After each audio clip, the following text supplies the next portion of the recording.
you, Michael Jordan, Wilt, you have to pick one person. Who do you pick? Well, you pick Bill Russell. For the reason, he will never distort your defense or your offense. And I played games in my peak where I got 6 shots. I could close down the whole front court. The way I play, my team wins. The greatest player of modern times is largely considered to be Michael Jordan. Have you had any interaction with him? Yes, I think he's a great player, and I have the ultimate regard for him. He says to me one time, we were out in the middle of the golf course, he says, they just won a championship, okay? He says, you know, we're gonna go up your record. I said, which one? I said, well, you know, we won 11, but we won 8 straight. I don't think you'll live long enough to get either one of those. He says, but it's easy to win championships when you play. And so I said, well, think about it this way. When I was a rookie, there were 80 jobs in professional basketball. So a lot of good players didn't make that. I said, if there were only 12 teams, you couldn't have won that championship. He said, why? I said, because facts. He hit his open shot. Won the game. Well, if there were 12 teams in the league, he couldn't have made that shot. He said, why not? I said, because he'd been up in the stands. And that's not a knock on him. That's to talk about the quality of the NBA.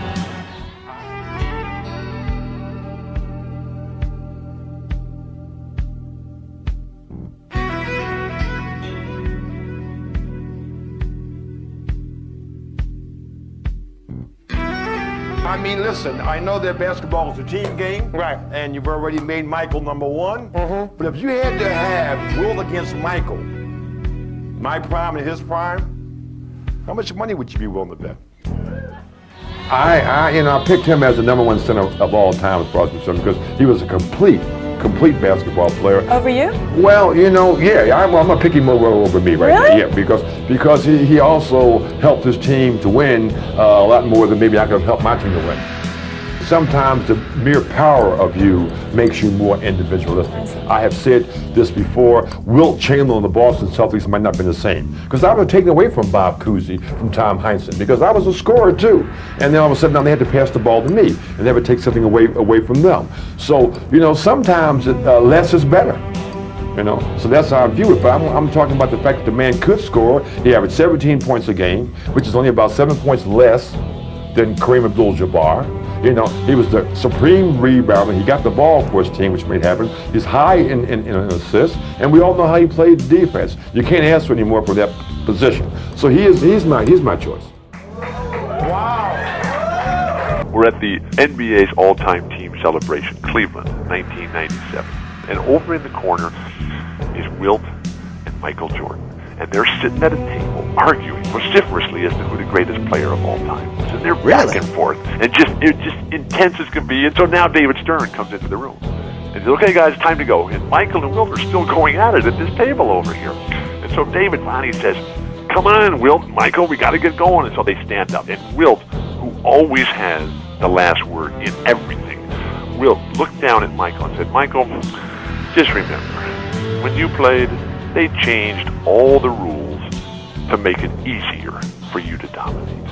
When I played, they changed all the rules to make it harder for me. And there was no retort, no comeback. Wilt Chamberlain, oh my gosh. I wonder if you care about being called the greatest basketball player ever. Does that matter? Do you want that? I don't want it in a sense because I think it disrespects Wilt Chamberlain, Jerry West, all the guys that prior to me I never had a chance to play against. When I hear it, I cringe a little bit because it's a little bit embarrassing because no one knows. I never had the chance once again to play against those guys. I would love to have played against them, but I never did, and for you to say that I'm better than him, I mean, it's your opinion. You know, it's their opinion. I accept that as their opinion. If you ask me, I would never say that I'm the greatest player. You know, and that's because I never played against all the people that represented the league prior to Michael Jordan. Who doesn't sit here and think, what if? You know, I'm pretty sure Bill Russell's sitting there, what if he played in the era that we played in? And, you know, I'm no different than, you know, what if I played in this era? I mean, financially it'd be different, but I think from a competitive standpoint, I think it would be a lot different. I mean, not that, you know, playing against Magic, Bird, Barkley, you know, Ewing, all those years wasn't fun, I think. But I'm pretty sure those guys, along with myself, wish that, you know, we could have played against, you know, the Kobe Bryants of this era and Tim Duncans, and, you know, obviously, you know, we feel like we can compete.